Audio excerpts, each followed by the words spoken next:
hit one tonight? Right after Judge, or back to back. Judge cleared the bases and Stanton.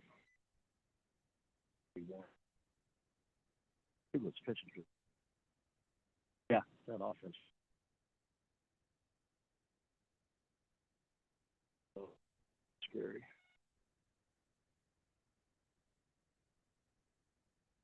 I'm a free agent this summer. Oh yeah. This morning, yeah, I'm looking for a new team to.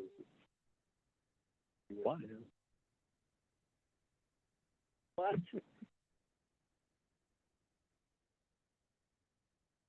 Whoever wants to pay me this. Well, let's go ahead and get started with the work session. Derek and Tom can kind of bring the council up to speed as we wait for Mr. Philpott to get on. Answer any questions, any initial questions that the council may have, since Tom emailed out yesterday, I think it was. Right, just Today, that's what it was. Okay. a little bit of it. So, so currently in the city, we have some impact fees. We have a storm, I'll list the impact fees that we currently have. So a storm drain impact fee, parks and recreation impact fee, electric, sewer, water, fire, and transportation impact fees. All those impact fees right now for a single family dwelling is, when you add them all up, it's just below $10,000. It is $9,955. I sent out an email, apologies a little later, earlier this afternoon to all of the council members. It will show on there exactly what the impact fee is for each one of those different items. So when we talk about impact fees, really there's an important part that why this takes so long is we have to put through an impact fee facilities plan. It's kind of to identify our future infrastructure needs. And so we ask all these departments that are impacted to have these fees associated with them to go and look. All right.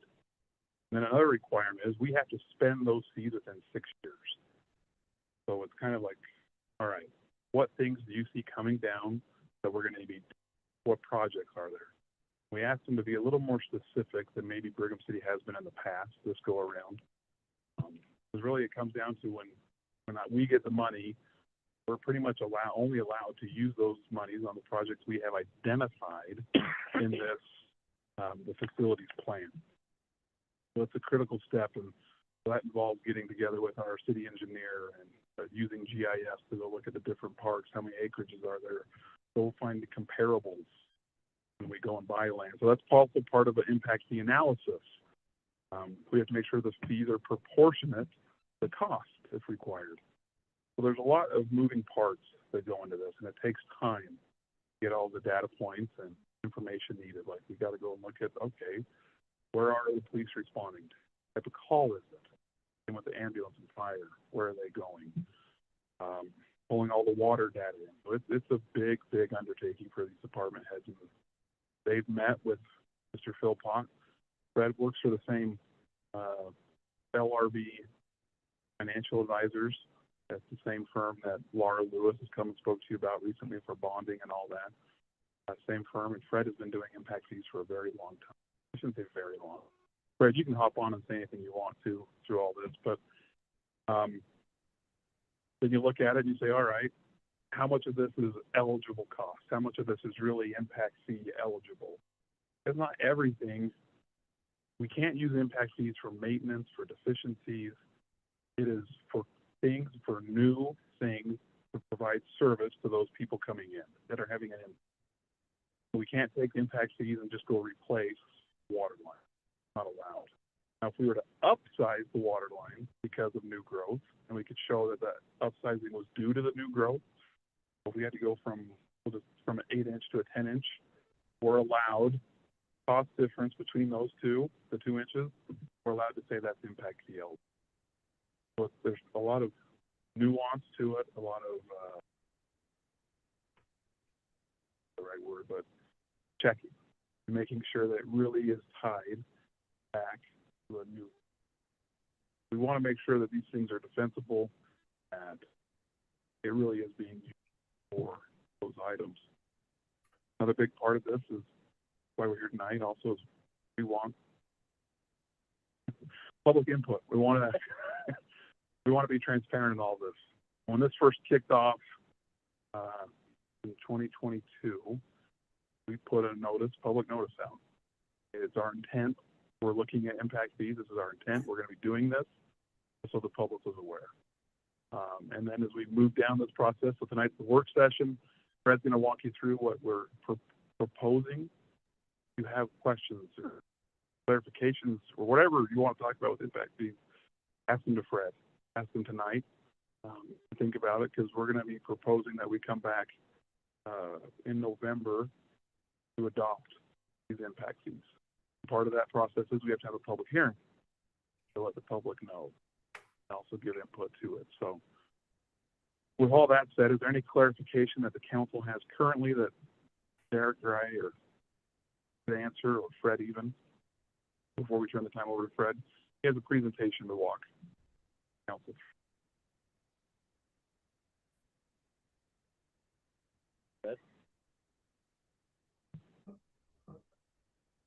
Alrighty, can you guys hear me on my end? I just want to make sure. Yeah, we can hear you really good. I think as long as we're up on our microphones, you should be able to hear us. Yes, yeah, I can hear you. All right. We're ready when you are, Fred. It's Hey, your speed I'll as well. share my screen.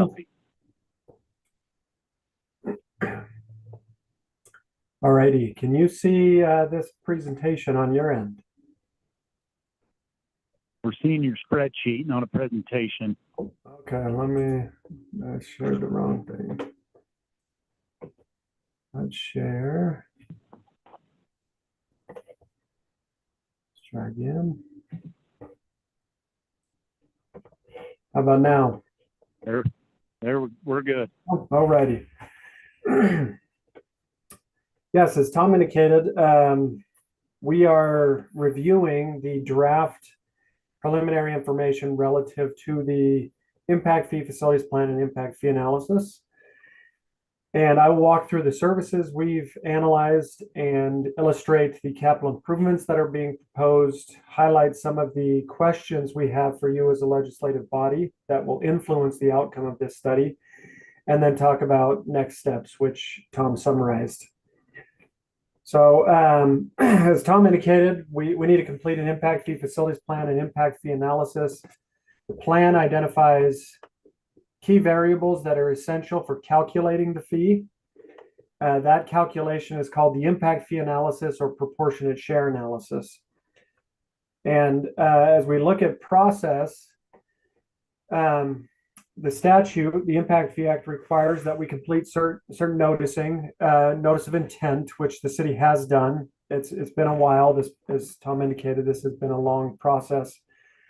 But we completed that notice of intent. We're now in the kind of the midpoint here, presenting to you as an administrative body in a work session. So we have the ability still to make changes and modify as needed based on your input. And then once we have our preferred alternatives and maximum fee, then we go into the adoption phase, which requires that public hearing, specific noticing, and the city has to adopt by ordinance the new impact fee schedule. If there are any increases, then there's a 90-day wait period before you can implement those increased fees. You also have the option as a legislative body to you don't have to assess impact fees. You can opt to keep the fees the same or remove them altogether, recognizing that if you do that, if you want to maintain your level of service, then you may have to identify alternative funding mechanisms to pay for that infrastructure in the absence of impact fees. So as we look at what is really required as part of this impact fee facilities plan and impact fee analysis, there are 6 key elements that all impact fees have to cover. We need to look at demand. We need to look at your existing facilities. We need to establish a level of service. We need to look at excess capacity and future facilities that may be necessary to serve growth. We need to consider all revenue resources, both past and future, with regards to financing those improvements. And then all of that feeds into the 6th step, which is the proportionate share analysis or impact fee analysis. And really what that is we're just dividing all of those costs equitably amongst the demand variables to ensure that it's fair. And that new development is paying their equitable portion of that infrastructure cost. So the services that we're looking at include parks and recreation, fire, police, storm, wastewater, water, transportation, and power. Power, at this point, we're still reviewing a lot of the capital improvement elements. So I'm not, because of the status of that service, we're not presenting that fee this evening as part of the draft information. But I'll show you our information for all the other elements there. So I'm going to summarize those 5 elements, and then I'll show you the 6th, which is that proportionate share analysis. So with regards to service area, it's citywide. We're not breaking that out and creating separate service areas within the city. That is allowable under the statute, but we're keeping it as a single service area. The demand is specific to each service. So we look at flows relative to water, production relative to sewer. We look at impervious area and acreages. On the storm side, equivalent residential connections. We look at population, calls for service, trips. So all of that demand data relative to each service that we're looking at. That then feeds into the level of service analysis, which we take that demand data and calculate it on a per unit basis. So for parks and recreation, we look at level of investment per capita. For public safety, it's calls for service by land use type, so residential and non-residential. For storm, it's a runoff event. And for water and sewer, it's a use per equivalent residential connection or equivalent residential unit. And then for transportation, we're looking at trips by land use type. So those are the key variables that help us determine the impacts of new development and what the appropriate fee will be. With regards to the existing system, we do calculate a buy-in component. And what that represents when we talk about buy-in is if you have existing infrastructure that has capacity, let's say it's a water storage tank, and there's 1 million gallons of excess capacity in that, the impact fee can be used to recoup that value. And so that's called a buy-in component to the impact fee. And we've included a buy-in based on our evaluation for fire, stormwater, wastewater, water, and transportation. And the other elements, either there is no capacity or, well, essentially that's it. We don't have excess capacity in those other variables. With regards to the next component, we now shift, once we've evaluated existing facilities, we look at your future, the facilities that are necessary to serve future development. And I've got a summary here for each of the services that we're looking at, and I'll show you some details in the next couple of slides. But for parks and recreation, we are assuming in order to maintain the level of investment that we need to invest an additional 3.1 million in park expansion. And that can be in land acquisition, it can be in amenities, it can be both, but it's really investment into expanding your base. So you need to be adding capacity to that system. For fire, we're looking at 9.3 million of new infrastructure, including apparatus investment.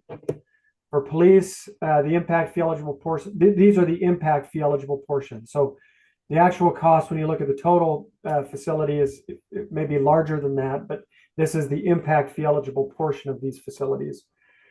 For police, we're allocating 3.5 million to construct additional square footage. For storm, 3.4 million, wastewater, 3.1 million. On the water side, 6.3 million. Those are mainly collection and transmission components, respectively, for wastewater and water. And then transportation, $10.3 million of capital investment. So, you know, individually, those may not appear as large, but when you look at all of those elements, that's quite a bit of investment in capital infrastructure for all of the services that we're looking at. And again, I want to stress that these are just the impact fee eligible portions. So we'll look at total costs in the next couple of slides for some of these elements. So as we dive into these numbers on the new facilities or future facilities that we'll need, Parks and Recreation is probably one of the easier impact fees to understand, and the methodology is unique.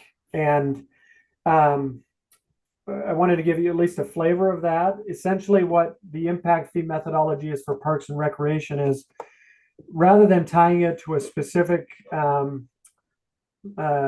list of amenities, for example, or a national standard regarding park acres per thousand, what we do is define your level of service based on what have you invested today in park and recreation amenities and land.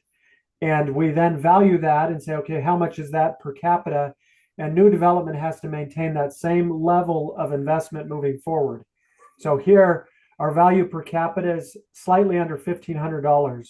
So Brigham City has invested, for every person in Brigham City, the equivalent of $1,500 of park infrastructure.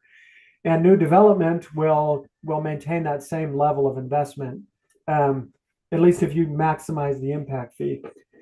That's how we calculate that, and we calculate a value of investment. So that's where we're getting this $3.1 million. And by doing that, it creates quite a bit of flexibility for this specific fee. Because we're basing it on a level of investment, your opportunity is to expend those funds on any sort of amenity or land acquisition that's expansionary. So that could include, for example, amenities on existing parkland. You may have the land, but we need to add amenities to that. And that would be an eligible expense. And so there's quite a bit of flexibility under this methodology while maintaining a defined level of service. So that's the park element. On the fire element, here we've made some assumptions relative to expanding your footprint, the building footprint, through the construction of a new facility. Yeah, go ahead. Sorry, didn't mean to interrupt you, but back on parks. Yes. If we building a gymnasium that has basketball courts, which we don't currently have in the city, yeah, would something like that, would impact fees apply to that, or could we? It could. That may require maybe a different lens to view that through. And because you don't have that type of brick and mortar facility now, my experience is that the development community may view that as a change in your level of service, right? It's something that doesn't exist. While there may be an argument that it's still technically a park amenity or a recreation amenity, they do view it a little differently. So typically what we do is we'll look at that and say, well, that's going to serve both existing and future residents, and we may allocate it a little differently than this traditional park space and trail level of service. So there could be a way to do that. We just may need to look at it creatively. It'd be kind of like when you have a pipe in the ground, if you upsize the pipe, whatever the additional costs. Yes, exactly. Upsizing, it's the difference there. Yes. Yep. Great example. Yeah. I maybe just give one more example of park specifically. The mayor asked me this question earlier today. I'm mostly talking to, frankly, I think all of our city council is new since we adopted current impact fees that we have in place today. So let's say we're at a park that has an existing playground. So can we use impact fee money collected from parks to replace an existing playground? The answer to that is only the increased capacity, the increased level of service on that. So you cannot use impact fee money to maintain something that's already existing today. It's only on that additional capacity or that amenity to maintain that level of service. We can't replace a $250,000 playground at a park with impact fees, if that makes sense. Park impact fees are sometimes hard to administer. We're really looking at potentially new amenities within our parks or potential new green space, but not 100% of that green space is always impact fee eligible. It's only a percentage. And that's just, and it's really based on the growth of the city, the population growth of whether that population growth actually exists, and you can apply that level of service or the level of green space that you have population wide, if that makes sense. And also, Fred, can you clarify quickly, so to the mayor's question about like the gymnasium, currently that is not on our IFFP or IFPP, I forget which one it is, but The facilities plan, yeah. yeah. How do we get an item onto that, and how does that impact your analysis and the impact fee? If you can maybe Yeah. quickly explain how that would work. Yeah, so if a facility is not identified in your impact fee facilities plan, then the mechanism to get that on there is to amend it. So entities will often just amend specific components of an impact fee facilities plan or impact fee analysis. And you don't necessarily update all of the adjacent information. We just focus in on that specific element and amend it. That's one way to do that. I will state though that the park, specific to the park impact fee, we will cast a very wide net relative to the amenities that could be funded through park impact fees. So there's quite a bit of flexibility, which is unique to the park impact fee versus the other engineering based IFFPs. So we try to be all inclusive essentially in the park impact fee facilities plan, but it still may require some unique methodology or approach if we have these larger brick and mortar spaces like rec centers or pools or gymnasiums. Those are just viewed a little differently. And so again, if that's added, if we say, well, we're not sure now, let's adopt. At some future point, we may say, let's amend the study and focus specifically on parks and just get that added to the analysis. And I've had some communities do that where we add a specific amenity and analyze that so that we can include it. Thanks, Fred. Yes. You can Is start. there reading another while I question? interrupt you.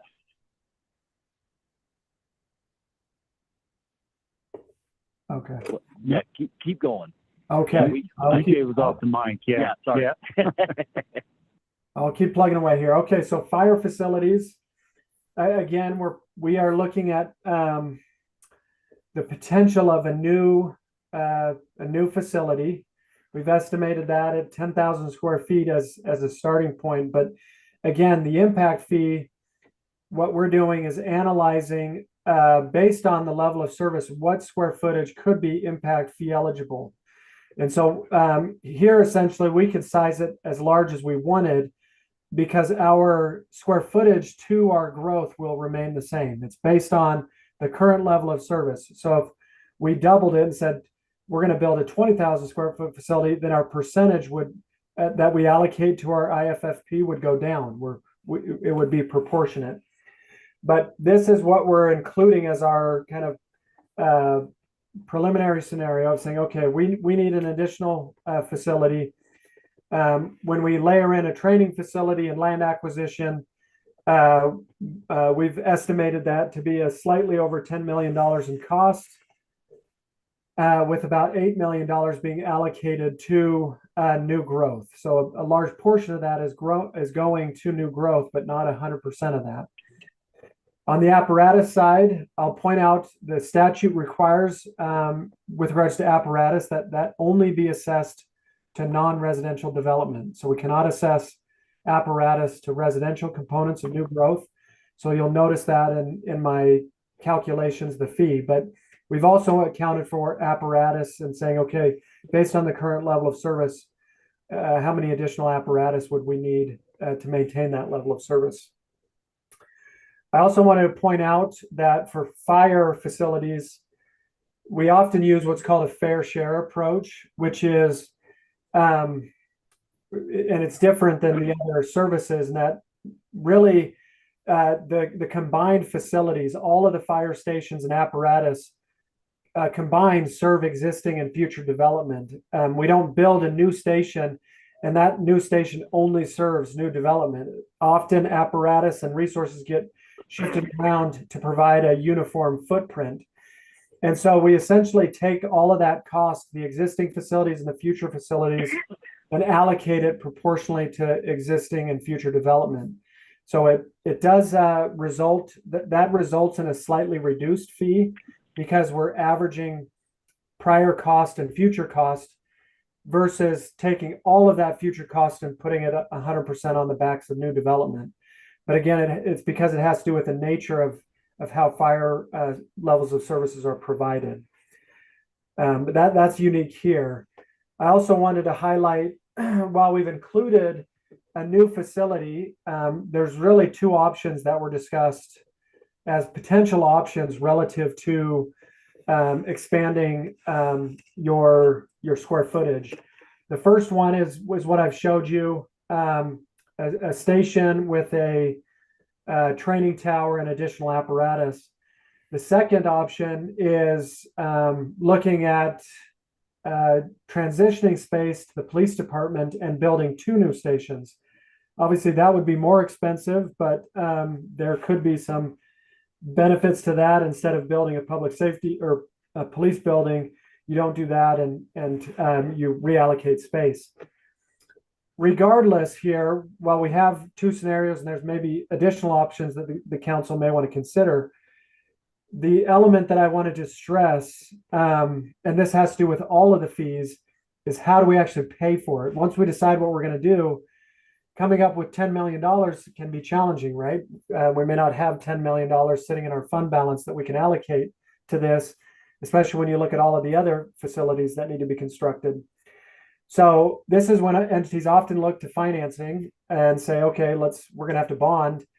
And if we do that, then we can include that cost in the calculation of the fee. And I have done that for some of these. So for police and fire, I do show financing costs as an element. But what you as a legislative body need to understand is that if we commit to that, then there's an understanding essentially that is our direction. And if we step away from that and say, no, we decide we're not going to do that, and those plans change and we don't end up spending as much, you would be in a potential reimbursement issue where you've collected all these impact fees because we thought we were going to bond, but we didn't. And so development could come back and say, wait a minute, you collected too much. We want our money back. So there's some commitment, at least as much as a legislative body can commit to it, because you can't, essentially you can't commit future councils, right? But we have to have that understanding that we're saying we're going to do this. That's why it's in the impact fee, and we're committing to funding stations and finding some financing mechanism to do that. So I just wanted to stress that as we talk about police and fire, and as you think about the other services that we're looking at. So those would be the 2 options that we've thought through. Again, we're not necessarily limited to these, but the impact fee is accounting for option 1, and the allocated square footage based on our current level of service for option 1. So that's what's being pulled through. Questions on that element, the options, fire impact fees in general, or the financing discussion? Let me jump in here real quick, council. So just so the council's aware, that obviously I'm going to stress a little bit at a higher level of what Fred just said. So we are looking for direction, frankly, tonight. And if we need more time, you guys need to go home and sleep about this, and we have more work sessions or more conversations on really 3 specific things. And parts a little bit what you're seeing here with fire, and then what you're going to see on future slide with police. But I think there's two ways to go about this, Mayor. We didn't talk about this previously. We could let Fred go through the full presentation and then circle back to those three topics that we really need to get some definitive feedback from the council on, or we could just take them as they come, and we don't have anywhere else to go tonight. If we want to talk about fire and future fire stations and our logic, you know, up or down or sideways, we're ready to do that right now. If you want to wait till Fred gets all the way through his presentation, we can come back to it, but we are looking for answers specifically on that, and we need an answer before we bring back public hearings and final members of council. So thoughts, questions, comments? Don't wait to the end or take them as they come.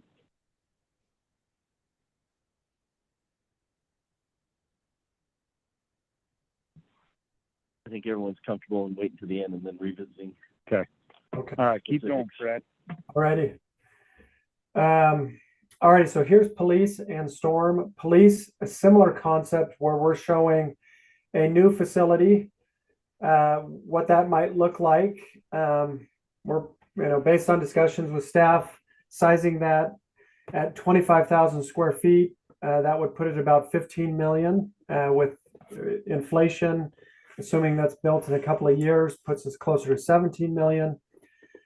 Essentially what this is suggesting is, obviously we're not going to build just for our 10-year demand. We're going to build something that we can utilize for quite some time, right? You incur that cost once, benefit from and reduce your inflation risk.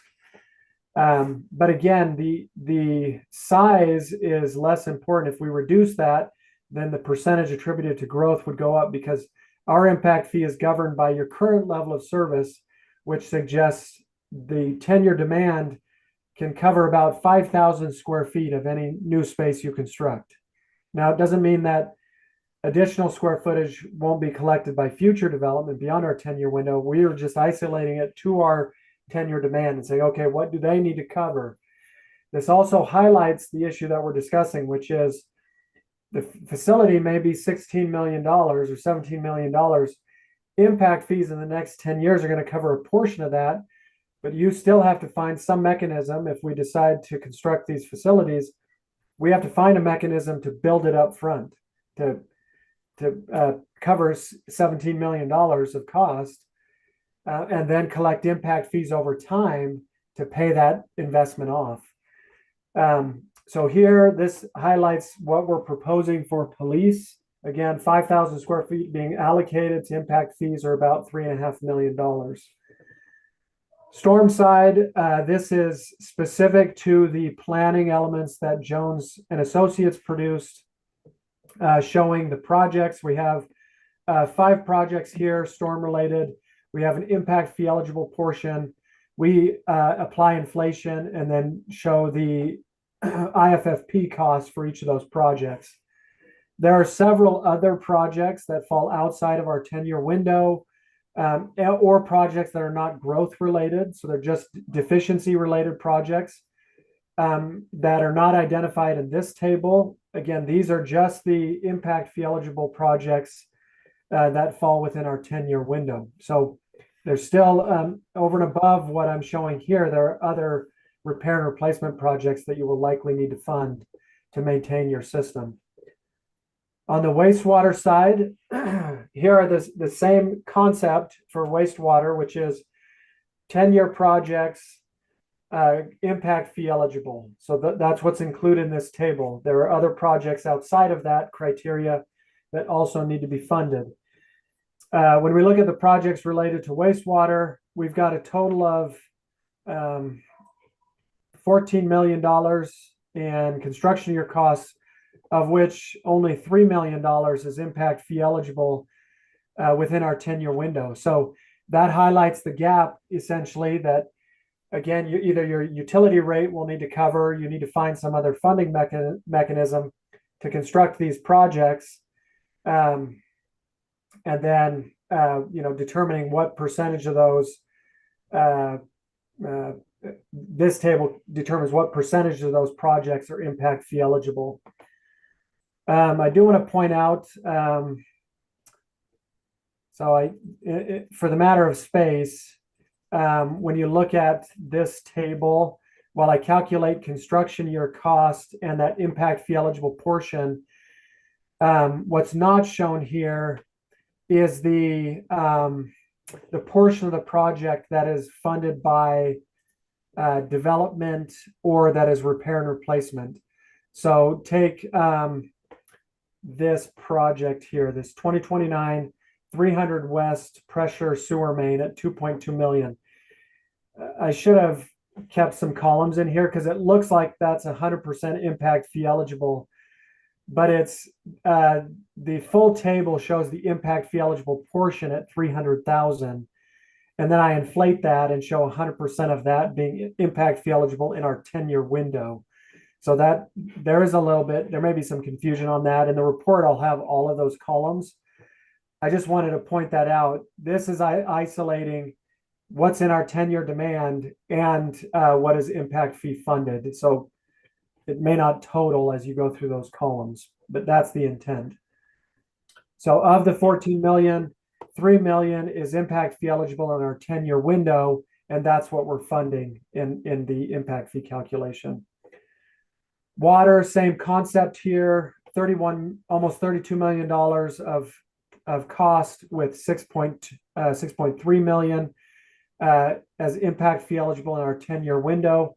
Again, highlighting that there's a substantial need of which impact fees will only cover a portion of that. And then on the transportation side here, this is actually where we have the biggest or the smallest delta between our construction year cost and what the impact fees are funding. But there still is a difference, right? We have about 15 million, of which 10.3 million is considered impact fee eligible project funding. So again, quite a bit of capital investment needed. Brigham City is growing, and communities that are growing often have infrastructure needs, and impact fees are a mechanism to help fund that infrastructure. Alrighty. Again, what I wanted to stress is in some of these, we need to discuss the financing mechanism. Right now, I've isolated it to fire and police, but you may need to address that in some of these other engineering related or utility related fees. So water, sewer, storm, transportation, there may need to be some financing there. The difference there is, at least on water, sewer, and storm, is you've got utility enterprise funds that generate a unique revenue stream that can offset some capital investment.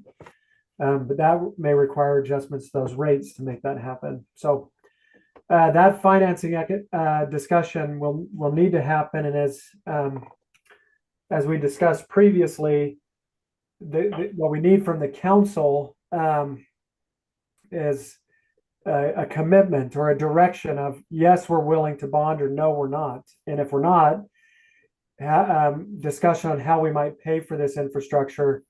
Otherwise, so if we're not willing to commit, so going back to fire, for example, if we said, you know what, we just cannot afford to build another station. Yes, maybe we need it, but we can't do it.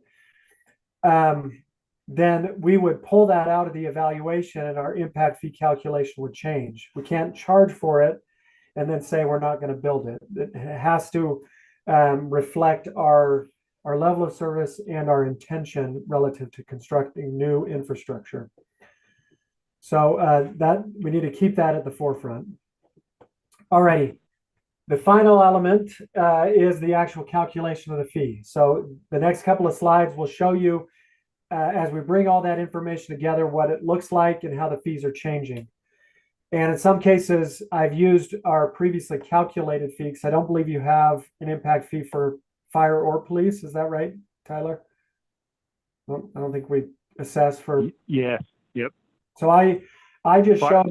We have fire now, no police. Okay, so it's fire. Yes, fire exists and police doesn't. So for police, I'm showing what it was calculated at the time the other fees were adopted, just so I could get a percentage change, but you don't actually assess the police fee. Here, when we bring everything together for parks, it's producing that value per capita of slightly above 1,500. That's because we're layering in some additional buy-in, trail components, professional expense, those elements. When we apply that to single family and multifamily development, that produces a fee of $4,601 and $2,564 respectively, which is about a 50% increase. So we're showing that go up. That's primarily driven by the change in land value. Land values have gone up substantially since our previous study, and that's being reflected in this table. On the fire side, this is where you're going to see some bigger percentages for both police and fire. Those studies, your prior studies, did not contemplate new facilities. So it was primarily using the capacity and spreading that out over new development. Here, if we bring in new facilities, that will result in a big jump in the fee. So again, as I mentioned, we are taking a fair share approach. So new development will cover a percentage of existing and future facilities, as well as existing and future apparatus. By doing that and looking at our level of service, that produces a fee of about $1,100 per residential unit for residential, and $1,451 per 1,000 square feet for non-residential. So big jumps in those fees. So your existing fire fee for residential is $171.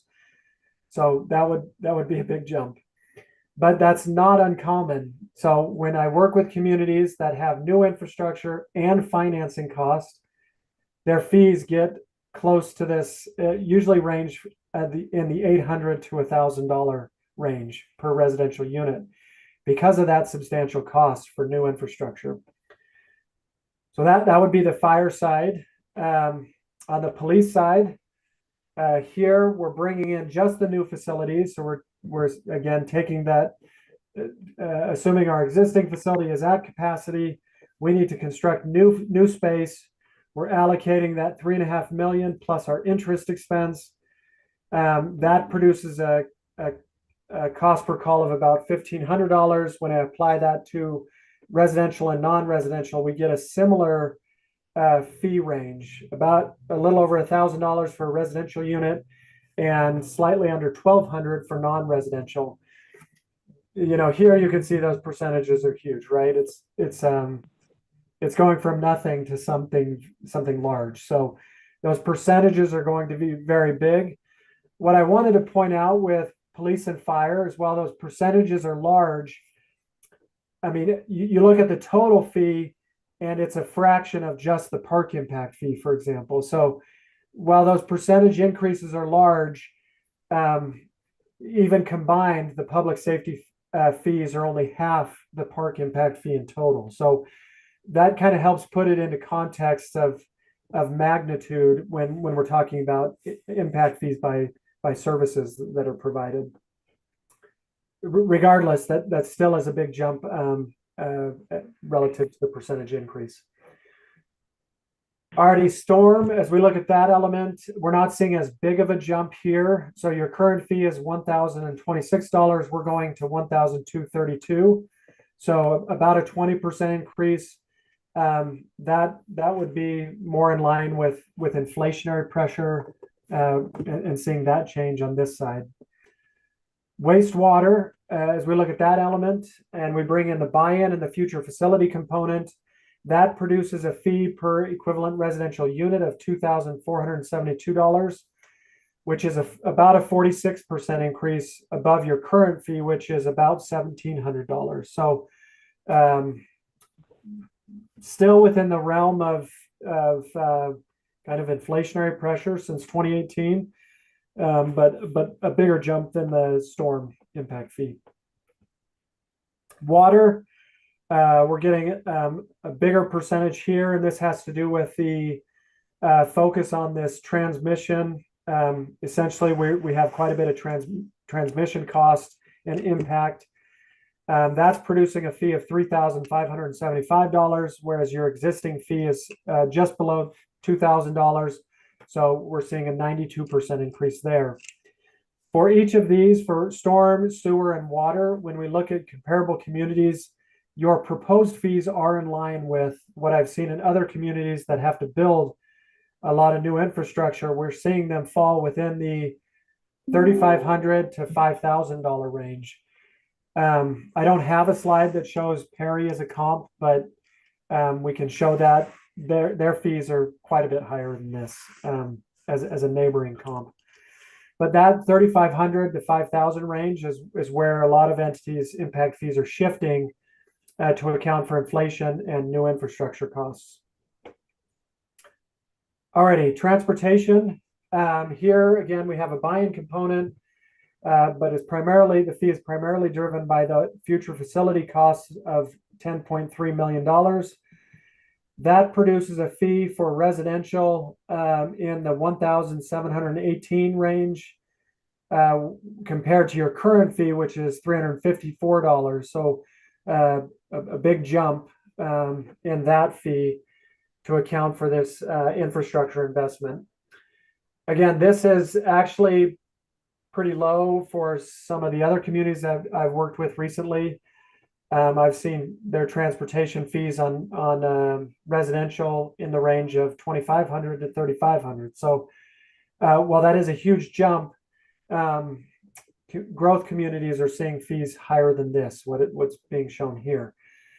With that said, again, any comparison, it's easy to show maybe areas that are higher, that have higher fees, but impact fees need to be local. They need to be your level of service and compared to your existing fees, because that's what the development community will see and feel is the change in fees locally. So that kind of gives some perspective there. Alrighty, so as we look at a summary, when I bring it all together, again, I didn't include power. We will include that at some future point. But if I look at the other remaining services, parks, fire, police, storm, wastewater, water, and transportation, a single family unit would, at a maximum, would pay $15,738, whereas right now they're paying $8,731. So they would experience an 80% increase on an impact fee for a single family unit, or about a $7,000 increase. So a decent increase, it's a big percentage. But again, I think some of the primary factors, if you look at inflation from 2018, you're talking about, I pulled data relative to kind of put in the context of home building. The price of construction for a single family home since 2019 has increased by almost 50%. So that 80% baked into that is the substantial amount of inflation that has happened since 2018 and 2019. In addition, there's level of service elements that we've discussed, which is the construction of new facilities like fire and police that were not contemplated in your previous study. And so that's going to result in an increase to the fees. So those are really the primary variables that are influencing this change. Regardless, it's still a 80% increase. So something that we need to think about. Alrighty, before we go to next steps, we can maybe pause and talk about where we need to go relative to these future facilities as we discussed, maybe on the fire and police side and others. The reality is, Derek and Tom and Fred, we probably don't know what to ask. So what should we be considering? Yeah, so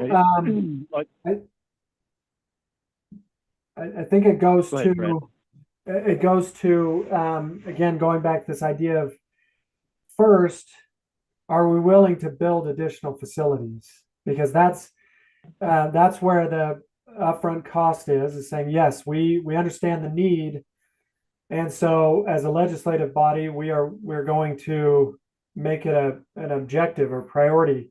So on the park side, we're gonna build additional amenities. We're gonna expand our park infrastructure. and understand that that comes with an increased operational expense, which impact fees will not cover. On the police and fire, yes, we're going to build new facilities. And if we answer that in the affirmative, then we have to say, how are we going to fund those? Are we willing to bond, or is there some revenue somewhere else that we can identify to help make that happen? Because if the second part of that doesn't happen, we have to go back to the first and say, well, maybe we can't. Yeah, we want to, but we can't fund this infrastructure. And so we need to take it out of the impact fee calculation. So those, I think, are the two questions we need to address. Am I oversimplifying if I speculate that if we choose to do nothing, then the facilities and the upgrades that would be needed for the increase in population would be on the backs of the entire city rather than just those that are impacting what's already here? Well, Fred, go back to the fire.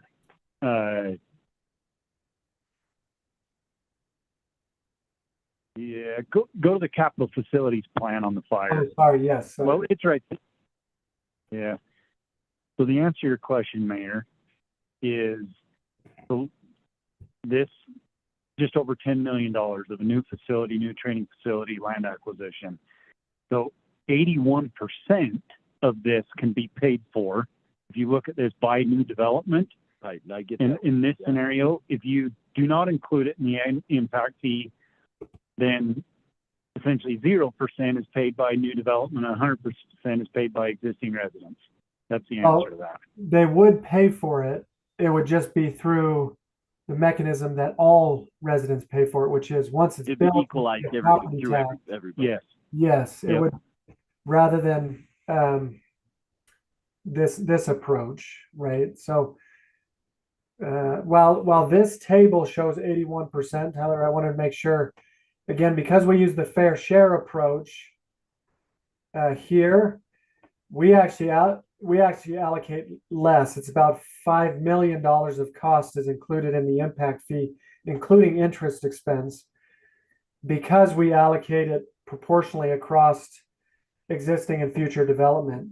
If I were to take the 81% and plug it in here, the fee would be even higher. We would be much higher than what is shown in order to get that much cost to be borne by new development alone. So I did want to point that out, but the principle remains the same. If you do not charge the impact fee and you still build the facility, that would be borne by all residents and future residents in the form of their future tax payments that they make to the general fund. Can you explain how just that portion, trying to come up with the figure? I mean, that's a story. I don't even know how you come up with a story problem to try and figure out how the math on this is way beyond me. So I appreciate you taking the time to do that, Fred. Yes. Yeah, and I mean, obviously, you know, if I'm a council member, if I'm sitting in your chair over there, like, do we need this stuff? Do we need a new fire station? Do we need a new police station? You know, we can get into the conversations in detail about that, you know, tonight if the council wants to, or you can just look at City Hall, and I don't have an empty office in this entire building. I have multiple offices with 2 people in them.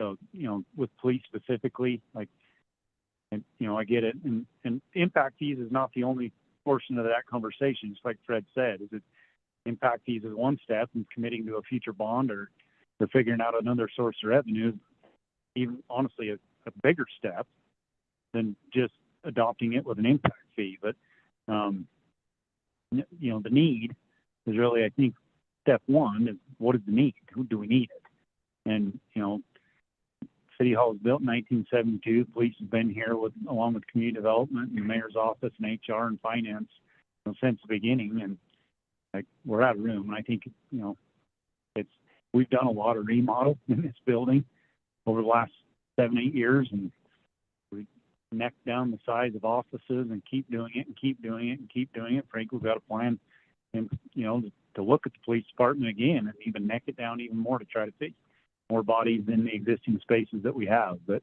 you know, obviously there comes a point in time that we're completely out of space.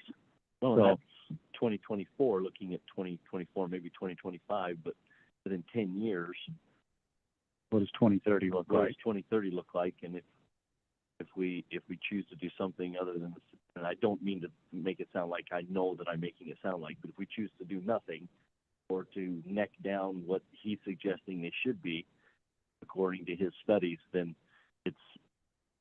the whole thing is going to fall on the entire city instead of being equalized to those more that are making police force or fire force Yes.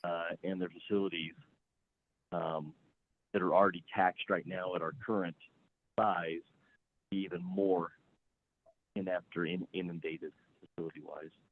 Yeah, That makes sense. And I realize how I made that sound and it sounded unfair, but I think that's the way we have to look at it. I would say it this way: if you can tell me that Brigham City's population is still going to be at 21,000 in 2035, then we're okay. We'll be fine. But I think all of you know the answer to that. So Have our previous impact fees been based upon projects that we commit to? yes, very specifically, we have never included a new fire station or a new police station in a facilities impact fee, well, with one exception. So the existing capacity buy-in on, are we still including existing capacity buy-in on fire, Brett? Yes. So we've got a small percentage still that we're applying existing capacity buy-in. That includes apparatus and the facility that's in place, paying off the 2000 bond that built the fire station. There's been an existing capacity purchase of that, but obviously we're flirting with that, you know, number of population, demand and fire department, and, you know, the size of our city, how far are we going to grow to the north and the west, all those things that we're looking at that go into population growth and city growing, you know, that you outgrow that facility. But with parks specifically, we've had a real similar look as this, with essentially looking at level of service, not a specific park or a specific amenity. It's more of an overall per capita value per resident. But and then with power, water, sewer, storm drain, those have always been based since I've been here. And Paul might remember it, 1993. Well, Paul or Fred would know, when were impact fees start in the state of Utah? 93 or 96? I can't remember. 96 is when it. Yeah. 1996. So it's impact fees are not that old, frankly. So it's, you know, those are things that were fairly new to us. So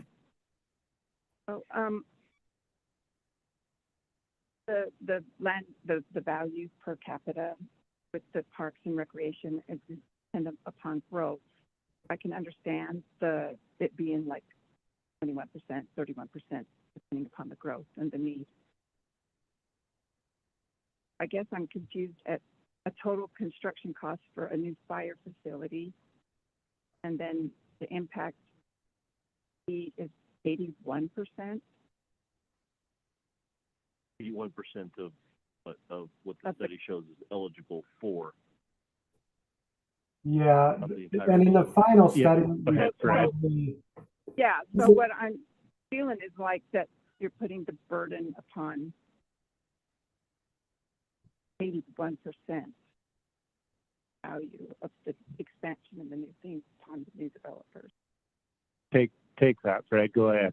Yeah, so that would be if we just did, and like what we're doing with police, we're saying we're at capacity. New development is going to cover all of the expansion that we can. You know, we're not going to do the fair share approach. But for fire, this is if this 81% would be if we said, okay, we don't have any capacity. They're not going to buy into existing fire facilities. They're going to cover $8 million of cost. The fee would be much higher than what I'm showing in this study. But again, because fire is slightly different in that existing and future facilities respond in a different way than police with regards to calls for service. And for example, we could build a new fire station that actually serves a lot of existing development, right? Because of geographic location and the way things shift. And because of that, while we could show this and say we're going to take the 81%, which is 8.2 million, and make new development fund that. Instead, we say, looking at the calculation, we say no.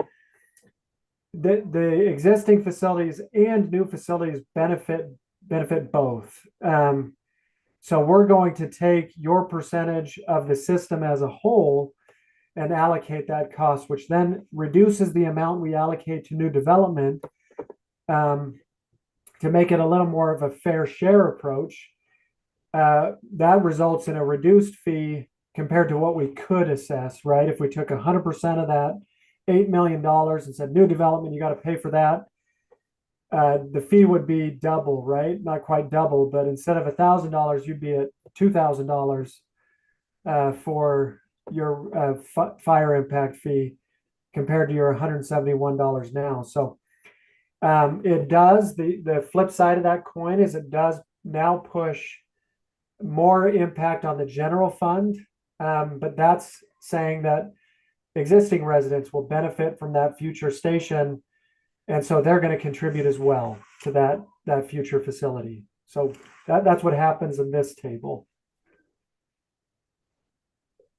It really is only taking 25% of the 81% to get to that number. That's Parks is a different animal. You've got to. Yes. It took me years to understand the difference between parks and really everything else we do. Parks is it's a completely different methodology of how it's calculated and whether a project is impact fee eligible or not. And it's really on the maintaining a level of service, not getting X project off the box. Hey, we're going to go build a rec center. We're going to build a pool. We're going to do whatever. I mean, a percentage of some of those things may be eligible, but it would be a very low percentage. Yeah. Does that make sense? Another way to think about the parks is the reason why that methodology is different is because that is there's a lot of flexibility in how you improve your park space. So we may build. It seems like we're going to build pickleball courts forever, right? Everybody wants them. We're going to keep doing that. But the reality is that's likely going to change. We're going to stop and shift to something else. Well, in the past, we would have, a level of service that said we have 6 pickleball courts per 1,000 people, and we need to keep doing that. But preferences change, and you can still provide your park level of service by building a basketball court instead of a pickleball court. And that methodology is designed to allow for that, to say, hey, we're going to build amenities, but not the same thing over and over again. For fire, we're going to build stations over and over again until we don't need them anymore, right? It's kind of the same amenity that we construct. It's water pipes and stuff like that. So that's why parks is different. I think Councilmember Jeffries has a question or comment. I watch. How is this, if we annex, how does this affect that? Just each new build But the existing homes we acquire in annexation doesn't. don't pay impact fees. No, it's just new development. Impact fees are assessed at building permit. Right. So that only. Yep.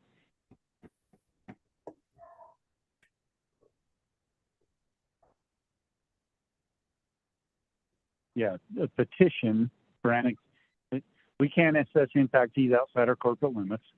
I know that. Yeah, but I'm just talking about if you do annexation, those people who already have existing homes will not be.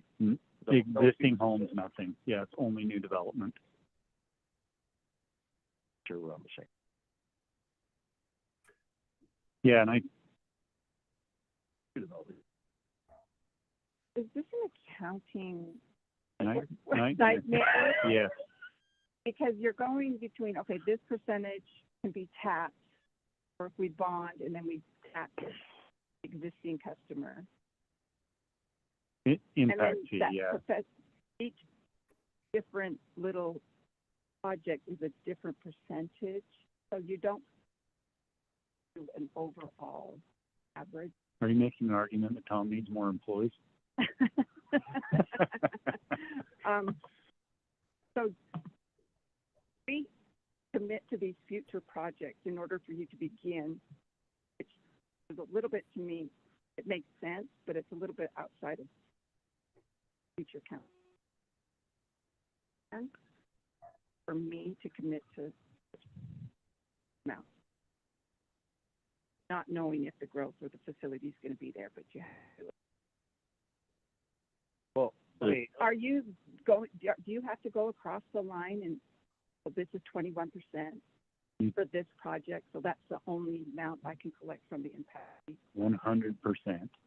So by parcel ID that we collect, we have exactly the amount that's collected by parcel ID and show exactly what the total that were collected in impact fees that year based on parks, fire, blah, blah, blah, and how that gets allocated to the project we do. And that's something that every city in Utah does it. It's all sent to the state auditor's office. You can look every single city up in the state of Utah and their impact fee report every year and how that's collected and assessed in their city, and it has to follow their impact fee analysis. I think the issue, correct me if I'm trying to help her out, I think the issue that I'm having, I will have, or just understand a little bit, is I understand the impact fees. That I get. I think the hard thing to swallow is going out to find out, okay, how do we build a brand new fire station for $37 million?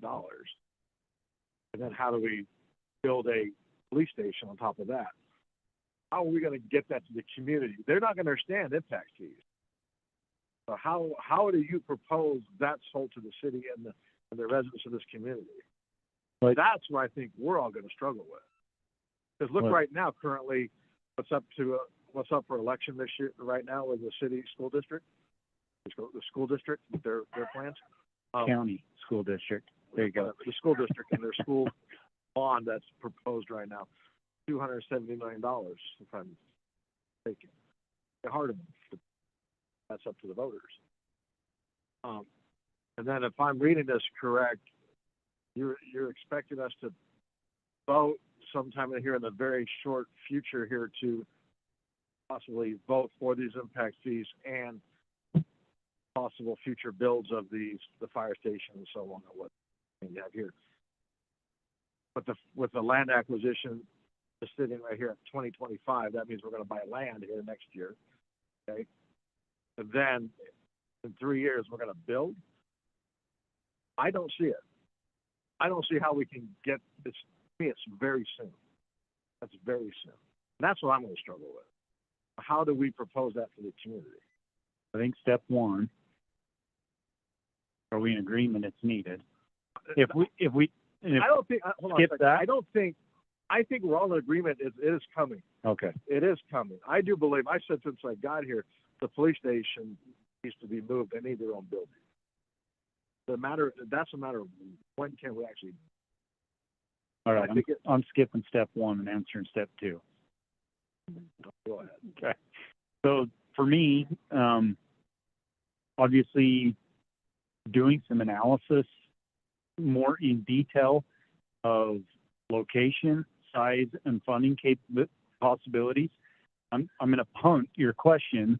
I think step one for us is, are we in agreement as a council that we need to start down that path? As long as we are, and by the way, you don't have to make a decision on an impact fee tonight on a police station. You can vote and not include those, and we can make an amendment. You can turn me loose and say, we think we need it. Go do a study and go analyze it for the next 18 months. Bring me a plan back. We'll amend our impact fee study at that point in time once you've got a concrete plan in front of you, and then we'll move forward as a group together. That's it. If that's what you want us to do, I'm great with that. But I think I'm not going to answer the question because it's tough. I get it. Like, we got a lot to figure out on how am I gonna find, on a $15 million police station that only, go to the next page for me, if you would, Brett. On a $15 million police station, only $3.5 million of it's gonna come from impact fees. That delta, I gotta go figure out and find and figure out how we're gonna fund it. What does it look like long term? I don't have a great answer. I don't have a silver bullet to throw at you. But I think for us, it's getting that direction of, yeah, we're supportive of this, the council, we see it, we need it, go to work. Go figure out how to do it and bring it back to us. Fred, how long, because there's two things I think they're part of this discussion, Dave, in my mind, and that is how long do we have to use those impact fees? 6 years. So I think police and fire have years on here, but that's just something they've identified. We have actually 6 years to use those as far as the Yep. need. And if they're not used, then what happens to those fees? We have to pay them back to the people that have paid those fees. Yep, 100% goes back. And really, if we want to get into the nitty gritty, we're talking time value money. $1 today is worth a lot more than that same dollar in 2 years, and it's a time value money conversation. What you implement today, we got 6 years to build that plan and get it to you and start the construction. That's the answer. Anybody ever sent impact fees back? Guaranteed. People get sued for misapplying impact fees. Cities collect more than they should and don't do projects and refund 100%. Fred would do better than me, but obviously we don't want to get it back if you sue the city. No. Voluntary, send a refund check out. Yeah. Another element to think about, so you have the impact fee expenditure side and the realities of trying to fund substantial capital investment.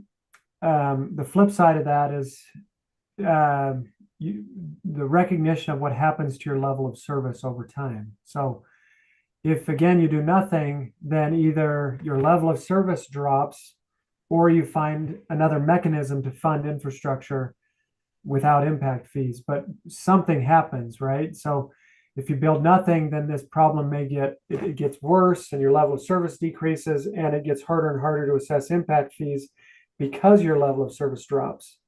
The impact fee is required to be proportionate to your level of service.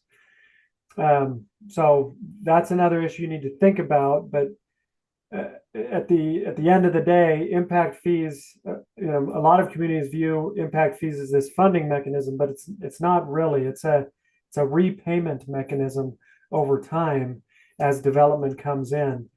That requires the hard questions of how do we fund that up front and then continue to collect impact fees. I don't believe once they're collected, you just don't put it back in the general fund and say, hey, there's an IOU in there in case we use them. They're always there until they're used for that specific purpose. Yeah, so they're applied if there's when we have expenditures in the current year, they're immediately applied to whatever those expenditures are. If you're carrying a balance over, the state has requirements. You have to restrict the cash, assign an interest rate. And by the way, if you have to assign that interest rate, and if you ever had to pay it back, you got to pay it back with the interest. So all those funds are obligated funds. Yeah, All earmarked 100%. Obligated funds. There's colors associated with that fund and project. permanently restricted. Like Yep. an ADA violation if it goes a different direction.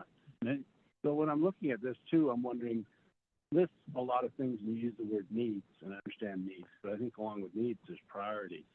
So we really haven't talked about priorities, and so that looks like it's one big giant thing. And I understand we're considering the impact of impact fees as a variable in determining what you want to invest in, because there's a value there, right? If you get more impact fees that are going toward that project, less it's impacting other costs from us, from the city. So is there a way we can look at this from a priority standpoint? Say, and we need this. Hey, you mentioned seats. I'll use the word butts in seats in the city. Maybe we have not enough seats, but more than enough butts. It's probably a bad way. But give me some time. I'll come up with something better. But the concept is we don't have enough room in some areas. Are there other creative ways we can look at, in some areas, maybe not with the fire department, but are there other creative areas this space. There are some jobs that you can do with associated outsourcing, remote, those kinds of things that might appeal to employees. Some you cannot. It's not a fair trade across the board, but there may be some deeper analysis other than just build more, purchase more. Yeah, I think the simple answer to your question, in 2010, when I was hired to work for Brigham City, we had just completed 3 or 4 real small projects. Actually moved at that point in time, we moved 4 department heads out of City Hall.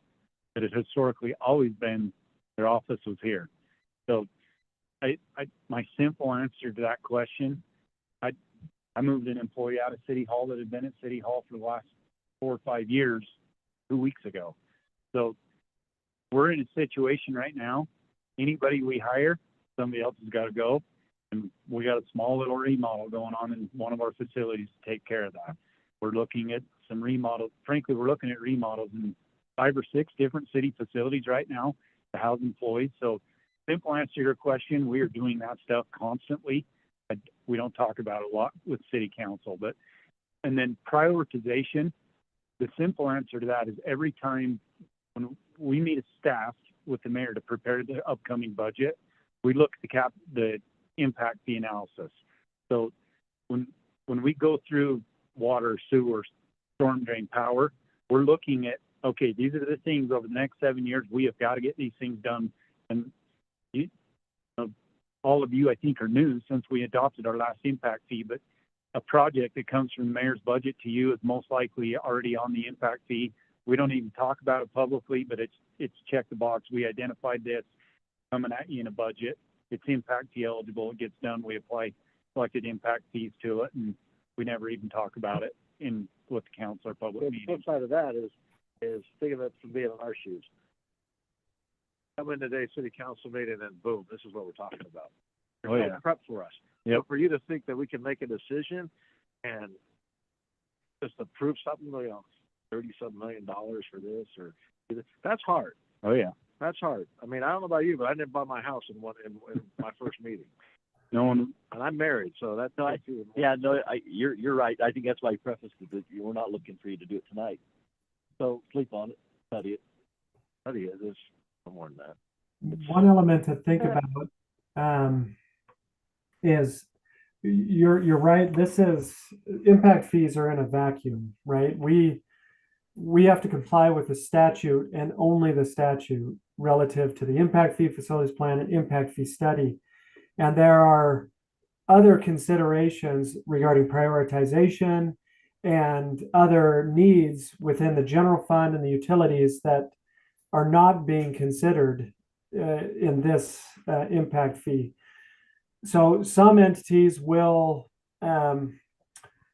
take that step, right, and say, okay, we need to plug this into our financial planning and figure out how we're going to make this work, whether that's a general fund analysis or a utility analysis to say, here's how it looks, and can we afford this? And if not, does layering debt even work? Because in some instances it doesn't work without raising rates, and so entities are expanding that view and saying, okay, let's plug it in now to our other elements and see how we make this work. And while that can be time, can take time and cost to do that type of analysis, it helps address the other side of that coin that you're discussing this evening.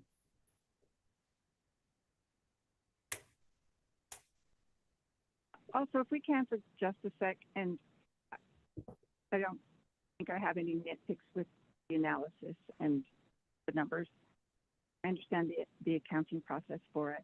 And then I want to look at the increased cost that would actually be upon somebody that wants to build a new home. Developers aren't going to take it out of their pocket. They're going to put it upon the person building a new home. And with construction costs being so much and homes almost being unattainable as is, we're wanting to triple impact. about 80% more, so it's Yeah. less than double. That would be on top of the the cost of your home. And so, Great point. My comment back to you That is if that's kind of where I feel like, is it? Well, here you're talking about On somebody that wants to. price elasticity essentially. So now we're getting into economics, but really that depends on the market. So if you have a market that allows for price increases through appreciation, then yes, that the increases to impact fees can often be passed on through the appreciation of home values and selling of homes. However, if not, if the market is tight, right, and it's difficult to increase prices, then that actually the increased impact fees affect profit margins rather than those getting passed on to the payer, the home buyer. So some of that depends on the economy we're in, and I guess the alternative of that is if you keep your impact fees low, will home builders keep their prices low at the same level? You know, that's kind of the counter argument is how do you if you choose to reduce impact fees, how do you pass that savings on to the home payer? Because that's kind of outside of your control, right? And so what I want to avoid is essentially the city compromising level of service without it translating to more affordability in the home market. We have to be careful of that. Fred's going into an economic analysis on what that looks like, but I'm gonna take your question a different way, and I'm gonna just pick a project sitting there on the page. So the 12th West storm drain pipe and detention down on 12th West.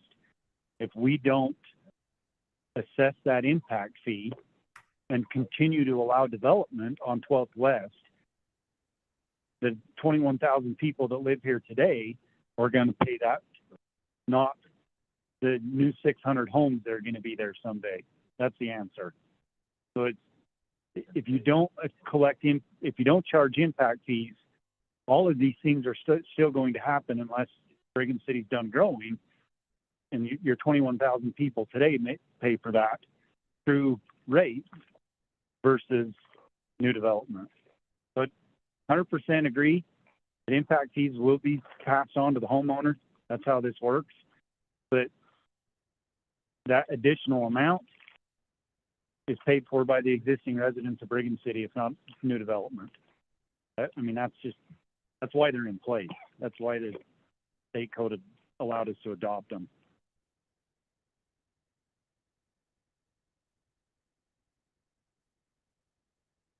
I think the only one I'm really struggling with is the facilities and the huge amount. And Police station, fire station. yeah, as far as our ability to actually accomplish it within 12 years. And That's not, that's fine. yeah, I would suggest come back with a plan, how to finance this, the other end of it besides impact fees, and a realistic dates, years. Because in 2028, that's a lot. That's really quick. Really quick. Because you really got to go out and sell this to the community, prep the community. Because impact fees,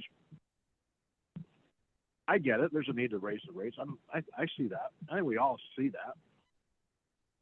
But this is the second phase of this. How do we implement our building out, taking care of the storm drains and all the other things? That makes a little bit easier sense. But to do a capital project, infrastructure like that, I think we just need more of a dial that in a little bit better. How does the That's just me talking. I'm not. yeah, I guess is there any other comments on that? I do have a follow-up question, but Dave's comments. By the way, me personally, just so you know, that's exactly what I expected to hear today. So, here's my comment. What's the impact? $15,000 on a 30-year mortgage.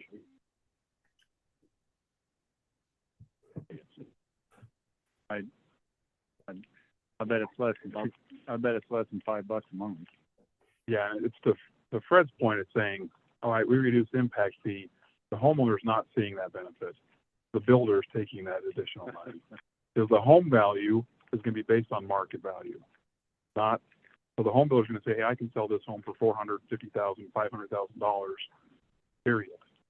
And so in that calculation, of Fred's economic argument is, so if we reduce the impact fee by $15,000 or whatever it is, property owner's not the one who sees that benefit. It's the developer's bottom line who sees the benefit. But he's still going to sell the home for the exact same amount. Market drives the value of the home, not impact fees. What happens to the impact fees? So let's say everything, hey, we're going to do all these things, years, fire station, whatever it is we've got going. What happens to the impact fees at the next? Are those now lessened by that much? What you do is most likely you'll overbuild, and you're going to have an existing capacity buy-in now, only just like we've had the last 20 years with the existing fire station. You won't have a new facility. You may have a new apparatus at a smaller, by the way, the apparatus with fire is a very small percentage. But you're going to have a new facility with the existing capacity, and so a new person buys into that existing capacity, which was funded by sales tax bond, general obligation bond, cash on hand, $100 fruit tree thrown in somebody's yard. So that's not $1 million. That wouldn't be an option. Probably figures based on. Yeah, we're back here 6 or 7 years. I mean, we don't like to be longer than that. When was the last honestly. time we did? 2017 That's is right. the last time we were here. And by the way, the mayor's frankly been frustrated that we haven't got to you before now. We started this quite a while ago. This is a huge process to go through one of This these is my second for a step. city. So it was in his second staff meeting. He said, let's get going on this. And here we are today. So, and by the way, great comment. We're going to take a different approach than we historically have with impact fees. Our plan is the second we're done with the adoption, we're going to take 2 of these items, which one of them most likely secondary water, which is something we're not going to talk about tonight. We need to start talking about it as a city. Secondary water and most likely power. We're going to turn around and immediately start moving on those and try to get something every year, looking at these specifically and getting just 2 of the items back to you every single year. So we're having these conversations specifically more often, more up to date, more realistic numbers. Inflation just killed us. Like if you look at just the impact fees that you're seeing, and Councilmember Troxel, I hear you, it's 80% more. I'm not trying to downplay this, but what are we from 2017 to 2024? How much more are we spending at the gas tank, at the grocery store? All of that inflation affects everything the city does as well. It's no different. Well, for me, I'm looking at it. Raise the impact fees. See how we divide it up so we have those who are pre-existing that doesn't have a huge impact on them. Makes sense. Priorities on what we do with those impact fee funds, where I want to figure out that. I'm cool with impact fees being what's happening across the country. It's just the way it is. It costs more because of inflation. So priorities of where we're placing that. Not because of speculation that we won't grow. We will grow. Yeah. You bring up fire, and we did just go through that countywide fire study, so we do have that's been assessed, and that may be what's driving those dates there, is that study that was done throughout the county. I was going to ask this question. The county. Kind of unified. We have no idea until Everybody seeing that we've already the Brigham City fires. So then the, Simple answer is the district Buys purchases it the out. city's assets. Okay. So here's my question with police station, fire station, and this is where I might push you just a little bit more on this. Land is hard to find and it's not getting any cheaper. I would ask the council about your willingness to include property in the impact fee analysis immediately. And that, if we did that all by itself, I got 6 years to go buy the dirt for these. And that would be, I think it's the right thing to do. I think it's a smart thing to do. And I think it's something that's very obtainable. And we'll just keep our eyes open and look at that. Obviously, we got a fire department master plan study that was put together, you know, county internally within Brigham City that we have feedback on location. We have a county master plan on fire that was put together that talks about future location. So we can use some of that data to kind of drive plan. And obviously we come back and talk about that, but I would ask, and I do feel adamant that including property purchases for both of these is something that we do right now. And then I'm 100% fine with you saying, hey, go to work, go figure this out, tell me how you're going to fund it and come back. not tonight. Yeah, you won't vote for this till this, November. But if council, tonight's like, there's no way we're including the fire station, police station today, then It has to be November, 'cause that's like, time value money.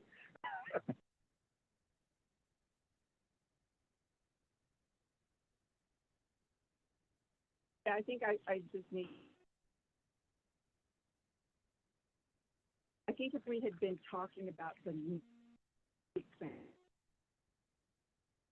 had it in, that could be included in the impact. As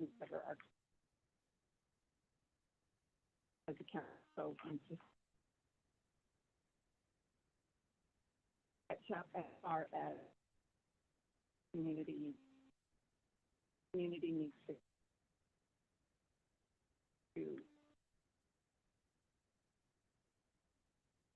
Yeah, and by the way, there will be people that by the way, I'm gonna put you on your toes, Fred. So pull the fire station and the police station out of there and show the council the numbers, if you would, if you can. 'Cause Yeah, I mean, like, it's gonna change the impact dramatically. no, these, It's not. and I wanted to kind of show you that visually. Like, we're not talking about a lot of money here, very little with the change like this. No, I wouldn't expect it to be changed hardly at all. Maybe just, $2 here and there. But I think the thing is okay, now we're committing that we're gonna build a new station. Yep. So this is the commitment within 6 years. That's, I think, is, at least for me, I just want to know a more detailed plan, because I get it. We are growing. Get it. That's not I don't think that's the argument, but it's like, what is the plan to do that? And when can we really sell it and go for it? Does everybody agree with Dave's comment there? So I can feel like that's, I get it, I guess, and it's not a contrary argument at all for me, because I do agree with because that's what we are looking at us saying we need to, we're philosophically saying yes, we're committing that in the next 6 years we're going to do this. I guess for me, the backstop on the other side of that argument to go with it is if we don't, the money gets given back. It's not like the money's gone. Now your money gets given back to the people that paid the impact. That's you're correct, 100% correct. But I think it is now we're at a point that we are committing to it. Exactly, we have a goal that within sometime between now and 6 years, we're going to build a new facility. So how is that going to happen? That's really what I'm looking for, is how are we going to do it? So maybe it is in 2028. Maybe that's the year we do buy land, and that is and we are going to start building out fire station, and then maybe move the police department over, whatever that idea and plan is. Maybe, Derek, you don't have that answer yet. But I do like, I agree with DJ. If we don't end up building it, then we don't really lose out. Really, it's a non-lose, non-win situation. Basically, if we Well, I didn't just have a want to plan. clarify, the fee would be substantially lower if you do not build new facilities.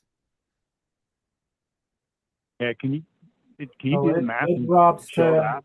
roughly proportionate to what your current fee is. I mean, there is an increase, but you're not going to be generating $1,000 impact fee for fire services if you don't build new facilities. So, I mean, you don't incur the cost, which is a bit, so you wouldn't incur the expense on the impact fee side Yep. and put it in the fee. So, We were roughly at $15,000 total though with everything. And what does it look like without those two? oh correct? yeah, that drops 800. You're talking about a $700 dip if you pull out the fire component. So that's that. Yeah, that's Yeah. that was kind of my point. We're talking, we're not talking maybe 2,000 total dollars. So it's not, that was kind of trying to help Robin understand, even though I agree. It's like, hey, this hasn't been in the front of our mind. By the way, city staff talks about it every 2 weeks, but us as To it though, with the impact, and would be, I just, of like, hey, we're,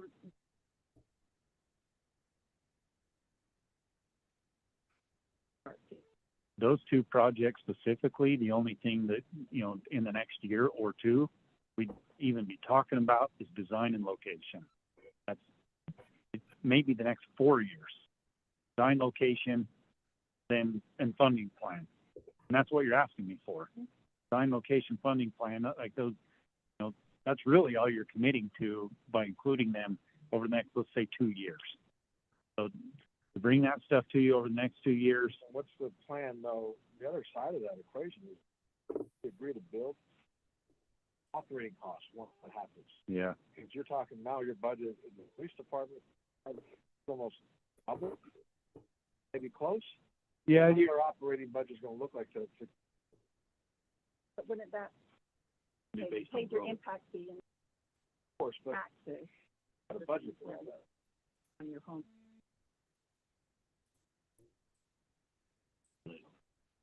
Yeah.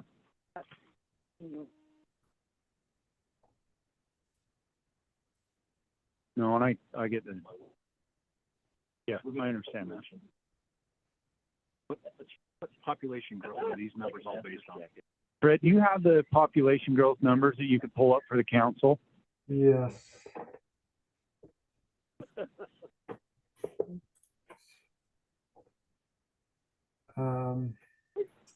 You passed it. That's kind of cool. Actually, a cool idea. What is our percentage of growth? What's the percentage of this calculated out of growth? Ryan, did you already ask that? Yeah, Fred's pulling it up right now. Yeah, so it's by the way- we're not assuming in the plan a substantial growth rate. It's for all of these, we're ranging from 1 to 3% growth in our demand units. So we're assuming a little bit more robust growth in commercial growth. So that's contributing to more fire and police calls and water units. But population of household is about 1% growth through the 10-year window. Just to further confuse that cumulative growth analysis, Tremont grew 10% in 1 to 2 years. Yeah. I mean, we can spitball based on what we've seen, and that's what you're doing on Brigham City growth. 1988, when I graduated high school, there were 17,500 people in Brigham City. 20 years ago. That was it. No, this hairline does not suggest that at all. That is 4. 40 years ago. But here we are sitting at 2024, and we're barely peaking at 21. It's over 21. Right. That's kind of what I was. With that being said, yes, with that being said, Tremont could say the same thing except for the years of 22 and 23, where they shot up at about 10% each year in growth. The population growth has been a high topic of conversation, like with the city staff. There isn't any of us that agree with Fred, frankly, that this is what our population is going to look like over the next 6 years. But even the adjustment, you adjust those things up, it doesn't affect the impact fee that much. So Yeah. we all feel, city staff, we're going to way outpace what's in the impact fee analysis. We have good data, or we use city engineering stuff and water connections to do it, but all of us feel like we're going to grow a lot faster than what's in there. But long story short, it doesn't affect the dollar amount very much. But we're kind of expecting more of a commercial growth. I have no clue. I mean, I'm saying, We do have a lot The of commercial commercial looking at us, yes. but the commercial growth in this study, Brad, is that what you said, is the commercial growth is a little bit more than the? Yes. Yeah, we do have a little bit more commercial growth. But as Tyler indicated, this is the impact fee is designed to be proportionate. And as a result, the impact fee doesn't change often, based on if we increase that growth rate, unless it was so, became so pronounced that we needed even more facilities and we added more inflationary cost. Then yes, it could change the fee. But if you have more growth, you're going to collect more impact fees, and you'll put a higher percentage towards those new facilities. So when you look at what's included in the impact fee, it's important to always remember the percentage is applied toward 10-year demand. We're saying this is what we're going to grow in 10 years, and so we're going to take that portion of the facility and they're going to cover that percentage.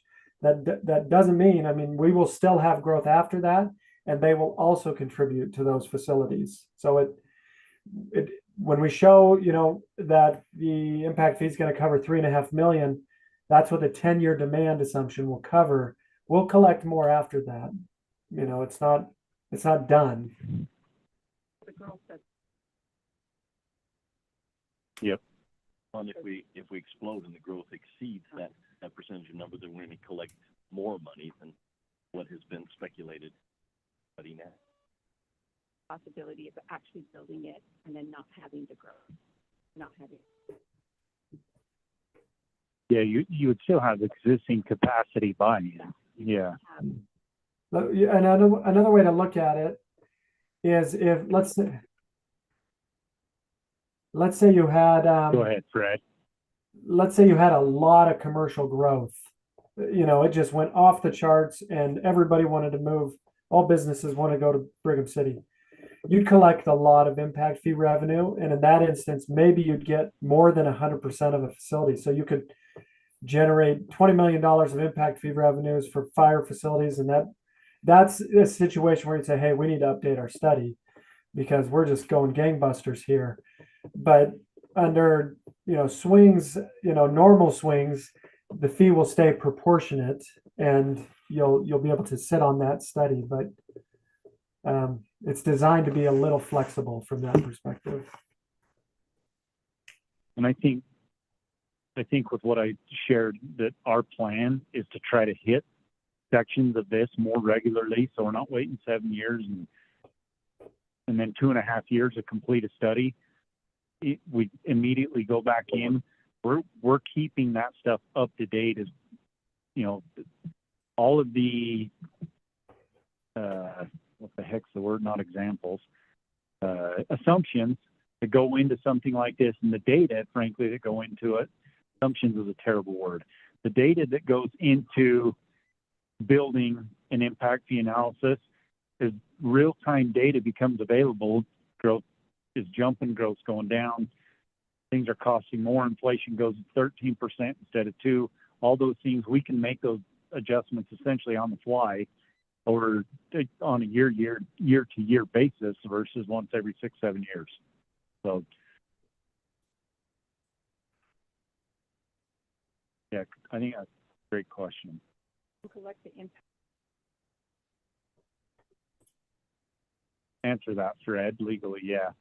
Go ahead. I didn't hear that question. So you can collect an impact fee for a specific project for 10 years was the question. That is not defined in statute. There's nothing in the statute that says we need to limit our plan to a 10-year window. You can collect an impact fee and you can keep it for up to 6 years before you have to expend it on a project identified in your impact fee facilities plan. So really, a developer is entitled to challenge you if they believe that the data and assumptions you've utilized is inconsistent or no longer valid. They will challenge you on it, but you can hold on to those for 6 years. The only way you can extend that horizon is if you have those impact fees encumbered. And encumbered means you have a purchase order or you have debt service. So you could hold on to an impact fee for longer than 6 years under that situation. I haven't really seen that happen, but that is in the statute. So you collect impact fees for 10 years. That specific impact fee. At year 6, ones that paid in year 1, that money has to then be used. Expended. Year 2 is year 7, year 3 is year 8, year. Yep. By the way, there's fluctuations. Like you look at building permit fees in Brigham City, and massive fluctuation. Tom, your 2024 impact fee report up to date. Other than just total revenue collected, we've been tied out. All right, I won't quote his 2024 numbers, but just give you an example. The park impact fee collected in 2022 was 176,000. In 2023, it was only 55,000. And we've seen like a major growth change between those 2 years now. Sometimes that's just one single big industrial commercial customer. So the fluctuation of fees can just be crazy. On unaudited numbers right now are showing 350,000 in park impact fees for 2024. That's a sit down. So yeah, but those numbers can move around. Made Matt laugh. That means made up. Sorry, estimated. I said unaudited. So that was a true statement. So obviously the intent was not to have a vote tonight, possibly not even by the 1st of November, but we're anticipating hopefully have you being able to have your head around what or have an idea by that last city council in November, be able to vote on it then. We were going to schedule the public hearing that's required by state statute on the first meeting in November. You don't have to vote on it. It'll be on the agenda for a vote, and don't feel like you got to say yay or nay that night. If you want to talk about it more after that day, we absolutely can. So Public hearing, yeah. Public hearing that day? Unless the council wants us to move to the second meeting in November and hold another work session, discuss this more, and we're good with whatever. We get the same people who showed up tonight. Maybe not.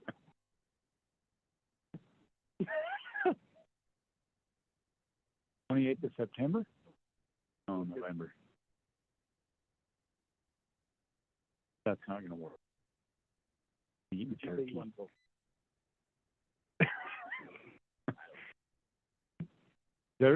I guess Everyone's satisfied for tonight? Yeah, it sounded like council's comfortable with land with both those two things we talked about. So I guess what I would, that's good direction. the other addition would be that as you're doing this and thoughts or suggestion, then get it to our city administrator or to Tom. Send an email, and then we can talk about it in the next city council. Or, when those thoughts hit you in between cities. Watching hockey game or out on the ice fishing. Or somewhere else in Idaho, hunting. Down in Las Vegas at a Def Leppard concert, whatever. Iron Maiden's strong. Someone in the Maiden. Eddie. Okay, well, I think that we're set. Fred, do you have any like closing shots that you'd like to throw at us? Nope. I think I'll just coordinate with staff and prepare modifications as needed and preparation for the next phase. Perfect.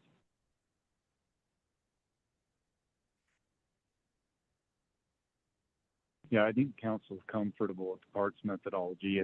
If there's any issues with that methodology, then that's what's going to come before you unless I hear different. And it's what we've historically done. And Fred, correct me if I'm wrong, it's got an existing capacity buy-in still on the golf course and the pool, correct? Yes. So we've still got a little bit of capacity buy-in on the park or the golf course and the pool with that methodology that we've been using. All right. Chris Marks may not agree with that. As far as like a gym, we're at capacity already, the gyms that we leave. Or if that gym goes away, we need to build a new gym as of our increase need. That can be in capacity. The answer to the, yes. Okay. It- We just go out and build a new gym because we want one. The simple answer is the way we're adopting this impact fee, a very, very small percentage of that may be eligible for impact fee reimbursement, but it's going to be very small. And honestly, the simple answer that I'm going to give you is it's going to be so small that it's easier to not apply the impact fee than deal with the challenge. So that's the simple answer. So yeah, great point, and that's something we're talking about with facility stuff and what, gym space that we have. And it's, in my opinion, it's not really an impact fee discussion. It's the heck are we going to do? So Fred, we're going to thank you so much for spending your time with us tonight. We're going to cut Yeah. you loose, and we'll have Tom and Derek will be in touch over the next couple of weeks to And so we can I get think ready this- for. Thank you. And I think I've been calling Derek Tyler this whole evening. So Okay. sorry, Yeah. Derek. It's the running joke in the room. Everybody's having a good time with it other than you, Fred. Oh So- yeah, everyone's laughing at my expense. I'm glad. I'm glad you can all have fun. Well, if it's any comfort, in my last meeting, my earlier meeting, I get called Phil all the time, just due to my last name. So I roll with the punches. Hopefully, Derek, you roll with the punches. Fred, sorry, Yeah. Fred. No problem. Thanks, Phil. Yeah, yeah. You got about 100 more of those you can lay on me. You were awful. You were a lot nicer to me on that, Fred, than a lady called Jacqueline when I shorted it to Jackie. Yeah, I appreciate that. of course. All right, thanks, Fred. Okay, see ya. Bye now. All right. Any questions before we close? The only thing I will say, and there's nothing we can do about it, the fact is that Brigham City supports surrounding communities, the infrastructure that we're talking about, assessing impact fees too. Fire station, police, parks. Unfortunately, you can't assess impact fees on a community that's not yours. That's a frustrating part of this. There's other things you can do, and we're actively working on doing it. Yes. Do you think those are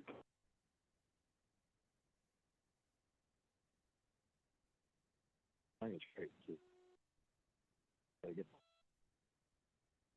All right, we'll entertain a motion to adjourn. Or actually, this is a close. Close. Okay, got a motion by Councilmember Smith. Did we got a second? second? Second by Councilmember Chalks. All those in favor? Aye. All right, we stand closed. Thank you.